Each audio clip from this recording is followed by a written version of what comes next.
Splendor bike है Z model, Z black 2024-26 model है। अभी इसकी सर्विस हुई है और बहुत ज़्यादा खतरनाक सर्विस है। अब एक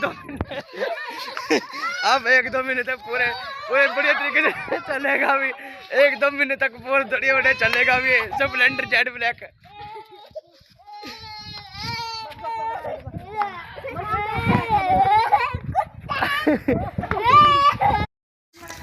सर्विस होने के बाद बाइक अभी 1 हफ्ते तक बहुत ही बढ़िया तरीके से जबरदस्त चलेगा। भाई ये वो मैकेनिक था भाई, मैकेनिक तो अंदर चला गया। अभी सर्विस बहुत ही खतरनाक हुई है।